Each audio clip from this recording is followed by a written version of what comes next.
مصافحہ دونوں ہاتھوں سے کرنا سنت ہے یا ایک ہاتھ سے کرنا سنت ہے؟ مصافحہ حدیث کے اندر موجود ہے، یہ مصافحہ دونوں ہاتھوں سے کرنا سنت ہے، دونوں ہاتھوں سے کرنا چاہیے، اس میں کافی روایات موجود ہیں۔ عورت کو طلاق کی نیت سے 3 کنکر دے دیتے ہیں بعض علاقوں میں اور اسے 3 طلاق سمجھتے ہیں، اس سے شرعاً طلاق ہوگی یا نہیں ہوگی؟ بغیر تلفظ کیے ہوئے صرف کنکر دینے سے طلاق نہیں ہوتی۔ مسلمان کا غیر مسلم کے ساتھ ایک برتن میں کھانا کھانا شرعاً کیسا ہے؟ تو غیر مسلم کے ساتھ جب اس کے ہاتھ پاک ہو اور کھانا بھی حلال ہو، پاک ہو، ذبیحہ صحیح ہو، تو اس کے ساتھ کھانا کھانا جائز ہے، مباح ہے کہ برتن کے اندر۔ آب زمزم کھڑے ہو کر لوگ پیتے ہیں، اگر کوئی بیٹھ کر پیے تو گناہ تو نہیں ہے؟ کھڑے ہو کر پینا مستحب ہے، بیٹھ کر پینے کے اندر کوئی گناہ نہیں ہے، حرج نہیں۔ بار بار گناہ کرنا اور بار بار توبہ کرنا کیسا ہے؟ توبہ کر کے پھر گناہ کرنا، یہ بار بار ظاہر ہے کہ توبہ توڑنا کوئی اچھی بات تو نہیں ہے، لیکن اگر توبہ ٹوٹ جائے تو اس کی وجہ سے توبہ چھوڑنی نہیں چاہیے۔ اگر ٹوٹ بھی جائے تو پھر توبہ کرنی چاہیے، پھر ٹوٹ جائے پھر کرنی چاہیے۔ توبہ کرتے ہوئے اس کو توڑنے کا ارادہ نہیں ہونا چاہیے، لیکن اگر ٹوٹ جائے تو پھر کر لینی چاہیے، اس سے مایوس نہیں ہونا چاہیے۔ مونچھوں کو استرے سے بالکل صاف کرانا کیسا ہے؟ مونچھوں کا کینچی سے کترنا زیادہ افضل ہے، اور اگر کوئی استرے سے بھی صاف کرتے ہیں تو بھی جائز ہے۔ بیوی کے کون کون سے حقوق مرد کے اوپر ہوتے ہیں؟ کھانا، لباس اور مکان، یہ مرد کے ذمے ہے اپنی بیوی کی، جس کو نان نفقہ کہتے ہیں ہمارے۔ مذاق کن لوگوں سے جائز ہے؟ ظاہر ہے کہ دوستوں اور بے تکلف لوگوں سے مذاق جائز ہے، لیکن اس میں کوئی غیر مہذب اور فحش مذاق نہیں ہونا چاہیے۔ قبرستان میں کس روز جانا افضل ہے، اور قبرستان میں جا کر مردے کے لیے دعائے مغفرت اور ایصال ثواب کا مسنون طریقہ کیا ہے؟ ہفتے میں 1 دن قبرستان جانا چاہیے، اور پیر کا دن افضل ہے جانے کے لیے، اور پھر اس کے بعد وہ جو مشہور دعا ہے، معروف دعا ہے، السلام علیکم دار قوم مؤمنین وإنا إن شاء اللہ بکم لاحقون نسأل اللہ لنا ولکم العافیہ، معروف دعا ہے، وہ کرنی چاہیے قبرستان میں جا کے۔ میت کے پائنتی کی طرف کھڑا ہونا چاہیے، اور وہاں پر انسان دعا کرے اور سورہ فاتحہ پڑھے، ایصال ثواب کرے، اس کے لیے بھی کرے جس کے لیے گیا ہے، اور باقی مردوں کے لیے بھی کرے جو پورے قبرستان میں ہیں۔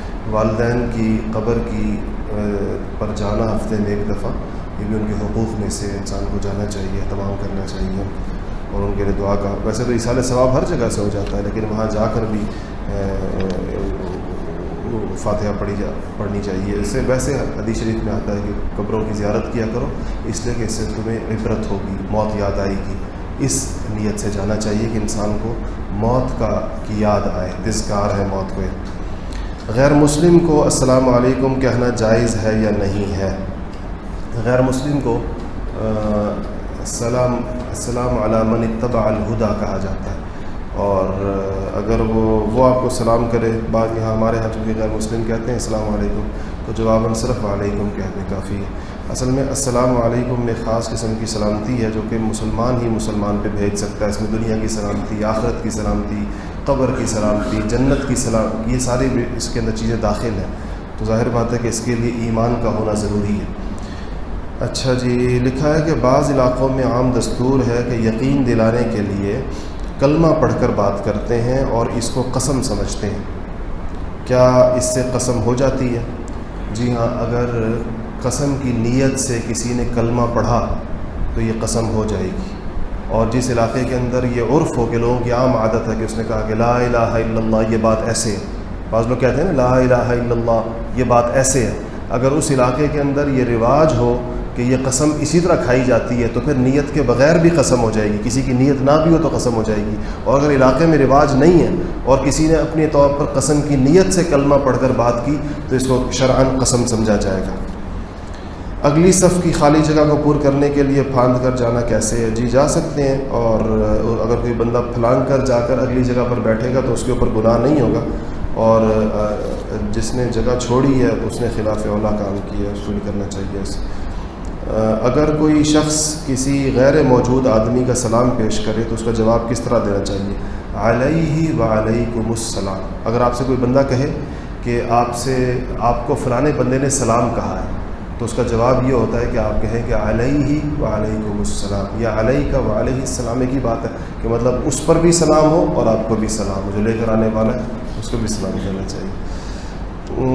2 خطبوں کے درمیان وقفے میں ہاتھ اٹھا کر دعا مانگنا جائز ہے یا مکروہ ہے؟ اس دوران دل میں دعا مانگنی چاہیے، نہ زبان سے مانگیں اور نہ ہاتھ اٹھا کر مانگیں۔ یہ جو 2 خطبوں کے درمیان عام طور پر وہ ہے، اور یہ ہمارے یہاں ایک اور چیز عام طور پر مشاہدہ ہوتی ہے، اس کی کوئی شرعی حیثیت نہیں، لوگ پوزیشن چینج کرتے ہیں دوسرے خطبے کے اندر، اس کی بھی کوئی شرعی حیثیت نہیں ہے۔ خطبہ ہے تو بیٹھ کے سنیں، جس طرح بھی آپ ایزی فیل کرتے ہیں اس طرح بیٹھ کے سنیں اس کو۔ اس میں کوئی خطبے کے بعد پہلے اور دوسرے خطبے میں جو پوزیشن چینج کی جاتی ہے مجھے نہیں پتا اس کی کیا وجہ ہے، لیکن اس کی کوئی شرعی حیثیت نہیں، لوگ کیوں کرتے ہیں واللہ اعلم۔ اگر کوئی میت بغیر نماز جنازہ کے دفن کر دی گئی ہو تو اس کی قبر کے اوپر اس کا جنازہ پڑھا جا سکتا ہے یا نہیں؟ جب تک یہ آپ کو گمان یقین غالب ہو کہ قبر کے اندر اس کی لاش پھٹی نہیں ہے تو اس وقت تک اگر پتہ چلے کوئی بندہ ہے، بعض اوقات بغیر جنازے کے دفن ہو جاتا ہے تو جیسا لوگ مار کے گاڑ دیتے ہیں بعض اوقات، تو اس کی قبر کے اوپر جنازہ پڑھا جا سکتا ہے اس کی قبر پر، بشرطے کہ اندر اس کی لاش پھٹی نہ ہو۔ یہ مطلب اندازہ یہی ہو کہ نہیں پھٹی ہے ابھی اس کی لاش، کیونکہ جب لاش پھٹ جاتی ہے پھر وہ اس کے بعد جنازے کا وہ نہیں۔ اپنے کفن کے لیے اپنی زندگی کے اندر سامان خریدنا کیسا ہے؟ کفن خرید کر رکھنا اپنے لیے تو ٹھیک ہے، صحابہ کرام سے بھی ثابت ہے، بعض صحابہ نے اپنے کفن کا کپڑا خرید کے رکھا ہوا تھا، اور ہمارے ہاں بھی بعض لوگ رکھتے ہیں کہ کفن کا کپڑا پھر اس کو کوئی زمزم میں بھگو کے رکھتا ہے، کوئی جو ہے وہ بعض لوگ اپنے پہلے حج کے احرام کو کفن کے اندر استعمال کرتے ہیں کہ جس نے پہلا حج کیا ہوتا ہے اس احرام کی چادروں کو سنبھال لیتے ہیں، وصیت کرتے ہیں کہ اس کے اندر ہمیں کفن دے دیا جائے، تو ٹھیک ہے، اس میں کوئی حرج نہیں ہے۔ کسی بزرگ کے ہاتھ کو بوسہ دینا کیسا ہے؟ جائز ہے، اس کے اندر کوئی حرج نہیں ہے، اگر صرف احترام کی نیت ہو، کچھ اور چیز نہ ہو۔ فقہی کتابوں کے اندر تو پاؤں کے بوسے کا جواز بھی لکھا ہوا ہے اگر، لیکن چونکہ اس میں عام اگر کوئی اسے لوگوں کے کیا کہتے ہیں گمراہ ہونے کا خدشہ نہ ہو، دیکھنے کے والے کو سجدے کا گمان، ایسی جگہ جہاں جہالت کا ماحول ہو تو وہاں نہیں، لیکن جہاں وہ ہو تو تقبیل رجلین کہتے ہیں اس کو، فقہاء نے اس کے اوپر بحث کی ہے فقہی کتابوں کے اندر۔ اچھا جی، دو شخص بیک وقت ایک دوسرے کو سلام کرے تو جواب کس کو دینا ہوگا؟ دونوں جواب دیں گے۔ بعض کا 2 بندے ملتے ہیں بیک وقت دونوں السلام علیکم کہتے ہیں تو اس کے بعد دونوں چپ ہو جاتے ہیں، حالانکہ دونوں کو ایک دوسرے کے سلام کا جواب دینا چاہیے، اس کو اس کا وعلیکم السلام کہنا چاہیے، اس کو اس کا وعلیکم السلام کہنا چاہیے، کیونکہ سلام کا جواب دینا واجب ہے۔ اچھا جی، اگر ایک شخص نے ظہر کی 2 رکعتیں قضا ہو گئی، چوتھی رکعت پر امام نے جب نماز سے نکلنے کے لیے سلام پھیرا تو اس نے بھی بھول کر امام کے ساتھ سلام پھیر دیا، تو اب اس پر آخر میں سجدہ سہو لازم ہوگا یا نہیں؟ مطلب یہ ہے کہ آدمی مسبوق تھا، نماز کے لیے آیا تھا اور امام کے ساتھ اس نے کیا کیا؟ سلام پھیر دیا، اور اس کے بعد اس کے اوپر تو اگر اس نے سلام جو ہے نا امام کے سلام سے پہلے پھیرا پھر تو اس کے اوپر واجب ہے، اور اگر اس کے بعد پھیرا تو سجدہ سہو اس کے اوپر لازم نہیں ہے اس کے بعد۔ کسی ملازمت میں ترقی کے لیے ٹائی باندھنا ضروری ہو تو اس صورت میں ٹائی باندھنا جائز ہے یا نہیں جائز ہے؟ علماء کہتے ہیں کہ یہ ایک زمانے میں تو ٹائی جو ہے یہ نصارہ کا شعار تھی، اب ان کا شعار نہیں ہے، نصارہ غیر نصارہ سارے لوگ باندھتے ہیں، اس لیے اب اس کو حرام یا ناجائز نہیں کہا جا سکتا۔ سفر کے احکام کب جاری ہوں گے؟ دیکھیں، سفر کے احکام اس وقت جاری ہوں گے کہ جب آپ نے جہاں کی نیت کی ہے جس جگہ جانے کی، وہ جگہ جو ہے وہ 48 میل کے فاصلے کے اوپر ہو، 48 میل کے فاصلے پر ہو یا اس سے زیادہ ہو، تو جب آپ اپنی آبادی سے نکلیں گے، اپنے بستی سے، قصبے سے، شہر سے، گاؤں سے، تو جیسے ہی آپ باہر نکلیں گے تو آپ پر سفر کے احکامات جاری ہو جائیں گے۔ اپنی بستی سے، اپنے شہر سے نکلتے ہی آپ جو ہیں وہ قصر نماز پڑھ سکتے ہیں۔ مثلا ہم اسلام آباد والے اگر کہیں جا رہے ہیں تو ہم جیسے ہی ٹول پلازا کراس کریں گے تو ہم مسافر ہو جائیں گے. اور اسی طرح جی ٹی روڈ کے اوپر بھی جیسے ہی ہم وہ ٹی چوک کراس کریں گے اور ہم روات کی حدود کے اندر داخل ہوں گے تو ہم لوگ مسافر ہو جائیں گے اگر اس طرف سے جاتے ہیں. اور واپسی پر بھی ایسا ہی ہے. آپ اپنے گاؤں کی بستی کی حدود میں داخل ہونے سے اگر 1 میٹر پیچھے بھی نماز پڑھیں گے تو قصر پڑھیں گے. بعض لوگ اس کا بڑا اہتمام کرتے ہیں کہ شہر کے اندر داخلے سے پہلے پڑھیں. مجھے ایک دفعہ ایک منسٹر صاحب کا بھی فون آیا کہ میں سارا دن سفر کرتا ہوں تو میرے چاروں طرف قصر کہاں ہوگی. پھر میں نے ان کا علاقہ یہ چکری ہے تو میں نے ان کو چاروں طرف کی بتائی کہ آپ جب یہاں سے آئیں گے تو یہاں قصر ہوگی, یہاں سے آئیں گے تو یہاں قصر. اچھا جی, مسافر نے 2 رکعت ظہر کی نماز کی جگہ 4 ادا کی تو کیا حکم ہے؟ 4 رکعت جان بوجھ کر ادا کرنے والا بندہ گناہ گار ہے, اس لیے کہ اللہ تعالیٰ کا حکم ہے قصر کی نماز جو. البتہ اگر کسی نے بھول کر ادا کی تو اگر اس نے درمیانی قاعدہ کیا ہے, درمیان میں 2 کے بعد بیٹھا پھر 2 کے بعد کھڑا ہو گیا, تو اگر وہ سلام پھیر دے تو اس کی نماز ہو جائے گی, باقی 2 رکعت اس کی نفل ہو جائے گی بھول جانے کی صورت میں.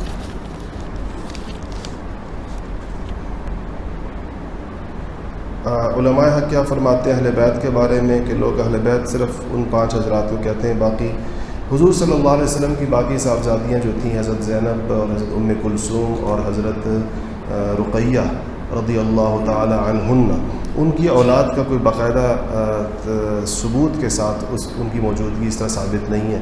اور بعض لوگ کہتے ہیں اور لیکن یہ ہے کہ کسی ہماری مستند کتابوں کے اندر اس طرح اس کا ذکر نہیں آتا, اس لیے صرف حضرت فاطمہ الزہرا رضی اللہ تعالی عنہا کی اولاد ہی کو اور آپ کی ازواج کو, میں نے ابھی جمعے کے اندر آپ کو بتایا کہ ازواج بھی اہل بیت کے اندر شامل ہے, جتنی بھی حضور کی بیویاں جتنی بھی ہیں. دوسرا مسئلہ یہ کہ اگر نبی کا نام قرآن کی آیت پڑھتے ہوئے آئے یا دعا پڑھتے ہوئے آئے تو سننے والا درود پڑھے یا نہ پڑھے. اگر کسی قرآن کی آیت میں آئے یا آپ کوئی حدیث پڑھ رہے ہیں, حکایت کر رہے ہیں, تو ضروری نہیں ہے کہ اس وقت پڑھنے والا اس کے ساتھ درود شریف پڑھے, کیونکہ وہ ایک روایت کر رہا ہے جس طریقے کے ساتھ وہ روایت میں آیا ہوتا ہے. اسی طرح قرآن شریف پڑھتے ہوئے بھی پڑھنے والے اور سننے والے کے لیے ضروری نہیں ہے. اللہ رب العالمین والصلاۃ والسلام علی سید الانبیاء والمرسلین.